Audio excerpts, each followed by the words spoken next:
the Photo Diaries podcast. I'm your host, Grace Costa, a commercial photographer of over 2 decades, a photo-based artist, and a photography mentor. This podcast opens up a secret diary about the world of the photography industry. We'll bring you inspiring interviews with industry professionals, as well as stories and tips to help you propel through your photography journey, whether you're just starting out or a seasoned pro. Thanks for joining me today. Now let's open the latest diary. Hi friends, welcome back to the podcast. In today's episode, I want to talk about the value of entering competitions. Now, I've been entering photography comps since about 2010, and today I want to share with you 7 of my top tips, reasons why you should enter competitions. So first of all, it's really good practice. Whether you win or not, entering competitions is good practice for you to up-level and set deadlines for yourself to create new work. I find that many of the competitions are pretty easy to enter. There's not really heavy boundaries around it. The cost is really low, usually around 25 Australian dollars. Probably maximum I've spent is 100 Australian dollars. So they can be quite accessible, and many of the competitions are both national and international. So when you are entering national competitions, that's really good for you as an artist, as a photographer, to get your name out there on a national level. But international ones, even better. However, the international ones have obviously a bigger pool of photographers, therefore harder to win a prize. Sometimes I don't mind, if the competition is a low-priced comp and, they give some sort of like highly commended or some sort of feedback or sort of not a certificate, but sometimes they give you a little badge with your entry if it's sort of scored quite high.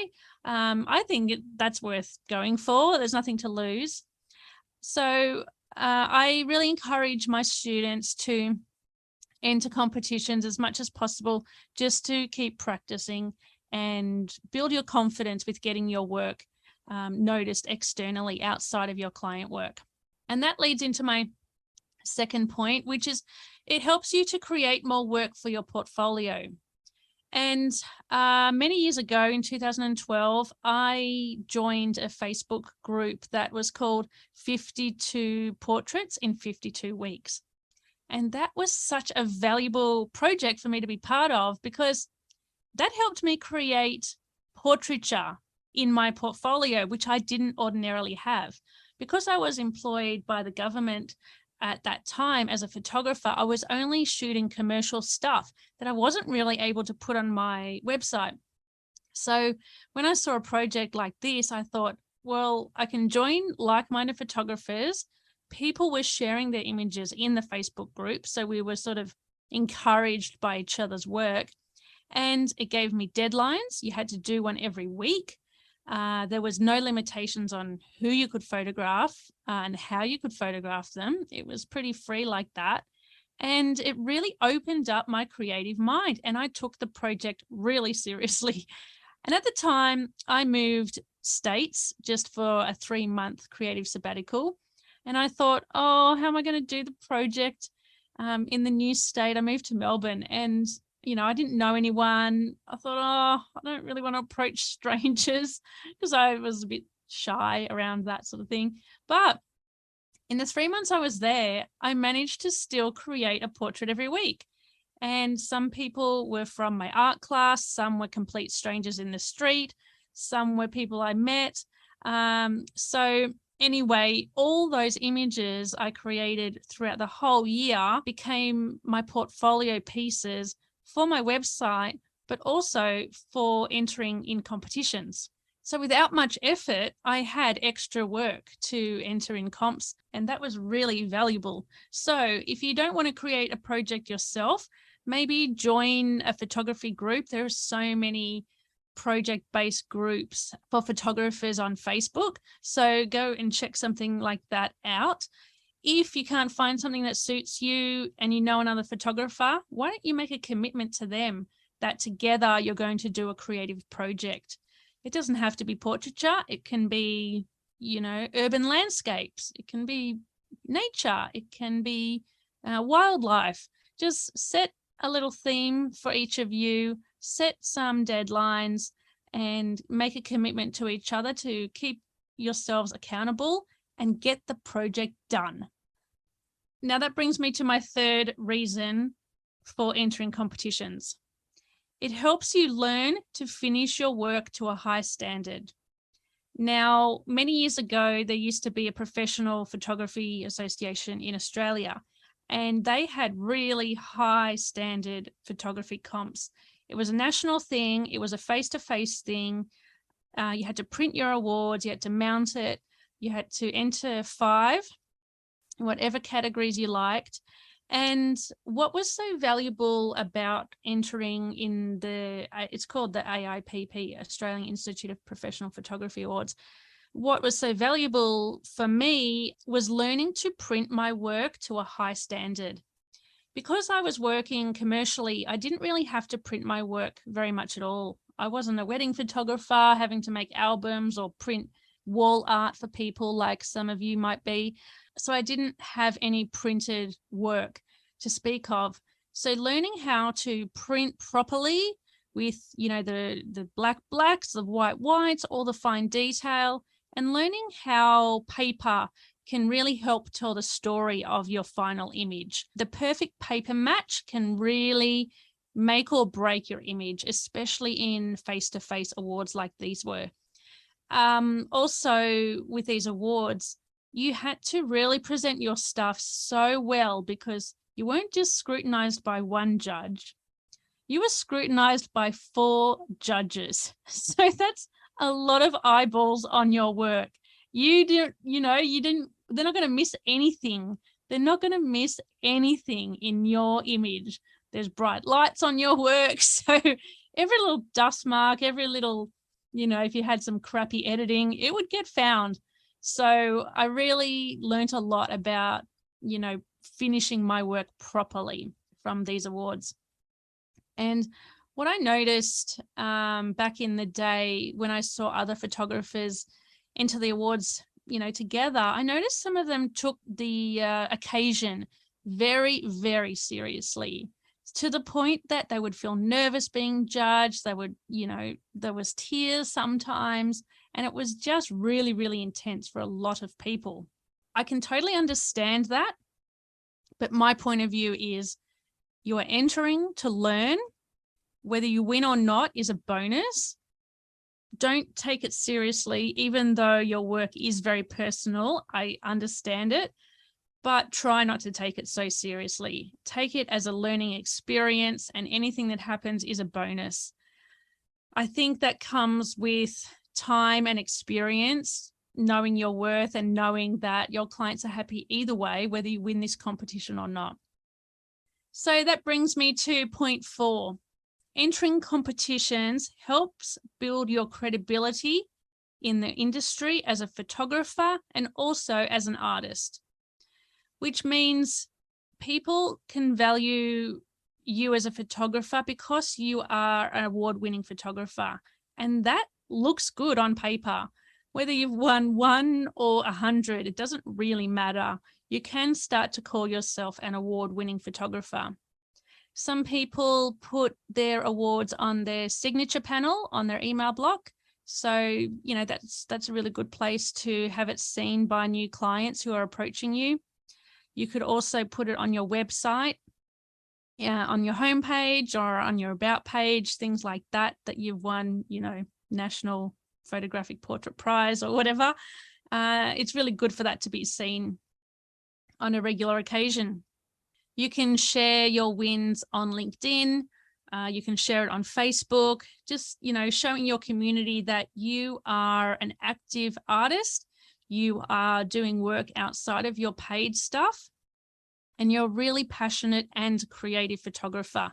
I think that is really important to share with people, that you are out there constantly creating. That makes you look better than the next photographer who's not entering competitions and just only doing client work, because I feel like it sort of brings you to the next level when you add more creativity to your toolbox.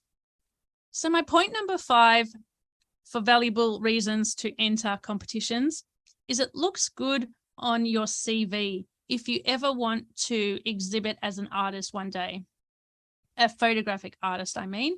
So for me, I have won many awards, mostly national awards, never international ones, but I have been a finalist of some pretty good international photography awards, such as the Fremantle International Portrait Prize and the Head-On Photo Festival. That's also a really big award.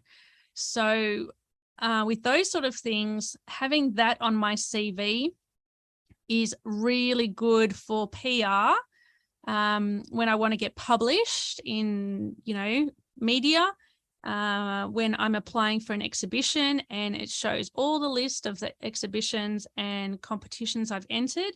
The Head-On Photo Festival does touring shows. So in 2020, one of my horse portraits was a finalist in the Head-On Photo Festival, which meant that it didn't only get judged and exhibited online, it's now in a physical show in Pingyao in China.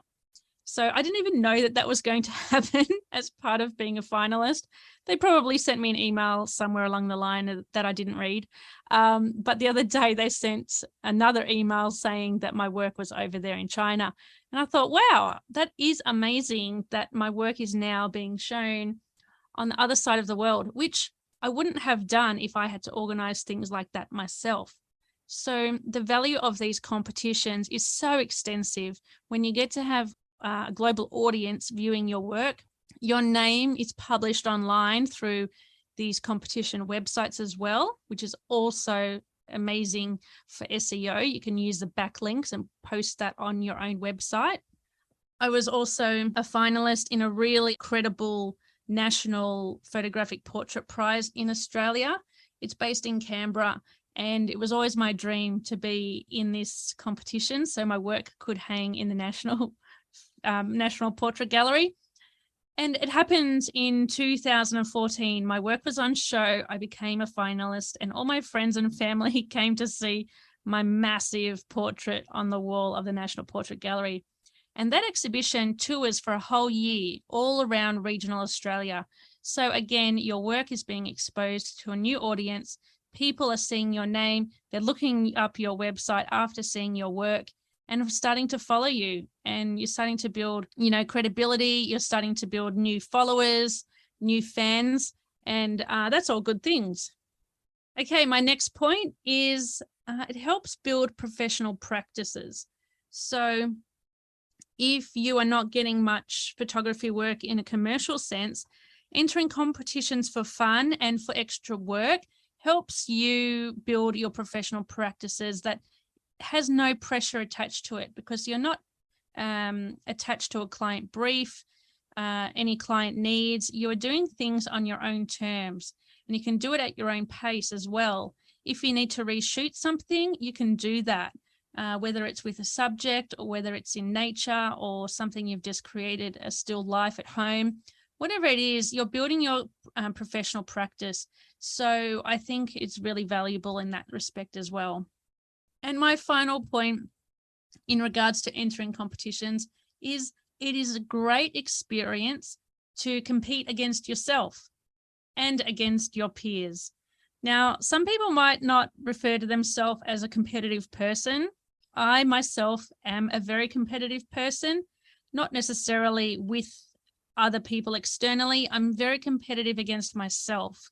And I think that can be a good thing, because I know I can push myself. I know I can achieve my goals if I really want to. And I proved that to myself when it took me 5 years to become a finalist in the National Photographic Portrait Prize at the Portrait Gallery in Canberra. So it is so valuable to take yourself to external boundaries and show yourself that you can try out something, an idea that you've had in your mind for months and months that won't let you go, and you can commit to it, you can create it, you can execute it, and you can see it through to being a finished product. I think that is so valuable. If you want to compete against other peers in your industry, I think that's also really healthy. It helps you feel validated and know that your work is at a standard, a good standard within the industry.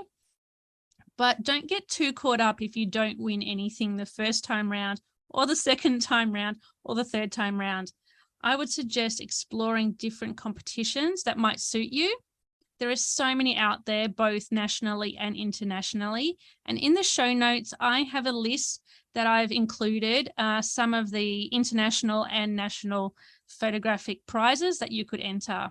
And the bonus is you get to win money sometimes. So in 2012, I actually won a competition. I think this is one of the very few competitions I've won. I've been a finalist many times, but this one sticks in my mind because it was a physical exhibition. It was a mix of genres, so they can be a lot more difficult to win anything. And I happened to win first prize, which was $4,000 gift voucher for a photographic store. I think entering that competition was only like $50 or something. So it was a major win for me. And, it gave me great experience and love for entering competitions. And I know I'm not going to win all of them. I know I'm not going to be a finalist in all of them, but it helps me produce work on a regular basis, especially for competitions I really care about. And I really care about the National Photographic Portrait Prize. So every year since I think I first found it, maybe the second year it started, many years ago, I committed myself to entering it every single year until I became a finalist. But now that has happened, I still continue to enter because I know there has a deadline every year. I think about it in the back of my mind. I look for subjects, in my daily life. Who is a portrait that I could enter in this year's portrait prize? And it just keeps me continually making work and setting up, new ideas and creating work for fun. I don't care if I'm not a finalist next time. I just want to add more work to my portfolio. I want to keep exploring ideas and I want to keep pushing myself creatively. So I hope, my friends, that episode has inspired you to enter some competitions, and try not to attach too much to the outcome, but have fun with it. And the more you do, the easier it will become. Look out for good competitions for yourself. But to start with, check out the show notes for my list of competitions to enter. And if you have any questions, simply send me a DM at Grace Costa Photographer. Until next time, see you later. That's it for today's episode. If you found it valuable, I invite you to leave a review so more people can find this podcast, or simply subscribe to be notified when each new episode drops. Until next time, see you later.